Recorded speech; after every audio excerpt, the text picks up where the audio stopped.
Et puis aussi, regardez-moi ça, ce beau petit clavier là, avec RGB,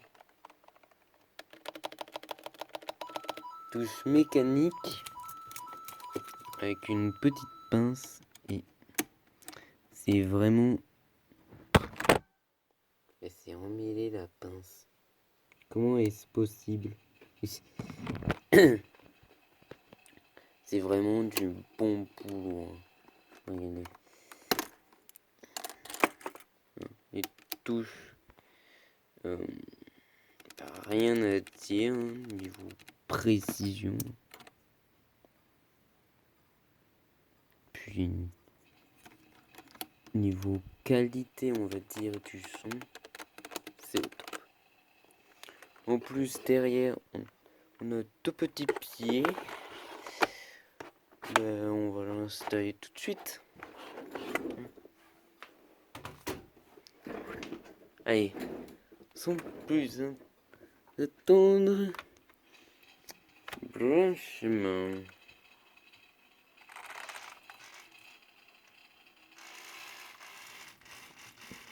Donc là, il est en mode Windows. Oula. Ah, c'est détecté par l'appli. Qu'on va d'ailleurs ouvrir. Alors oui, quand c'est détecté par l'appli, ça fait ça. Mais il a l'air de bien fonctionner. En plus, apparemment, il y a un mode verrouillage des touches. On va tester ça. Ouais. Ça verrouille complètement. Et ça, c'est bien pensé pour le fait de retirer les touches là, entièrement sans faire d'ânerie. Ça, c'est bien pensé. Ah ouais, la RGB. Je vais peut-être baisser la luminosité pour que vous voyez. À l'aide la RGB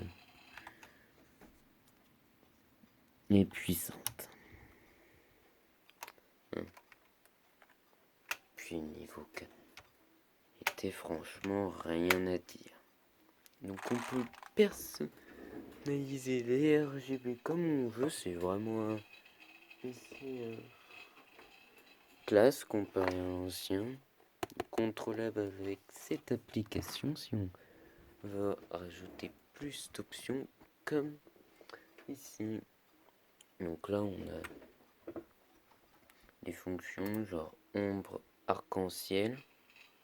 On peut choisir la vitesse ainsi que la rotation. Les étoiles, pareil. On a aussi des effets genre tornade réactive. Le milieu de la tornade se met là où on appuie. On peut aussi décider de faire une multitouche, de programmer soi-même un mode avec d'autres modes pour rendre un truc du genre comme ça, donc genre joli. Et on peut aussi, ce que je trouve qui est stylé, c'est avoir l'état du système. Donc soit en mode CPU, et là on a l'état du système central qui s'affiche, ou soit EQ.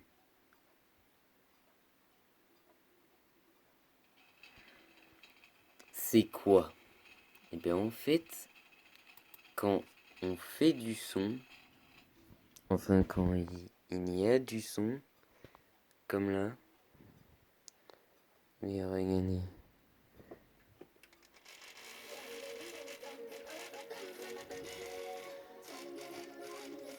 Classe, hein? Et si on arrête la musique, ça se freeze. Après, j'ai aussi fait un mode sur la sauvegarde 4 qui est joli. Donc là, ça fait un truc chantier de couleurs. Et quand on appuie sur une touche, et encore plus le bazar. Surtout si on fait ça.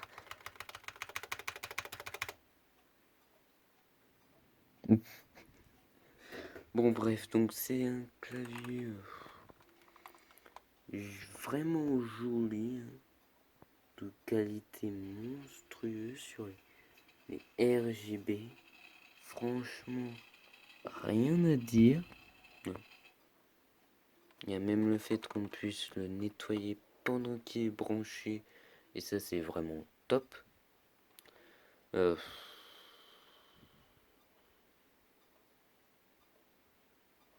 Voilà. Après, si on veut vraiment chibouter, ce serait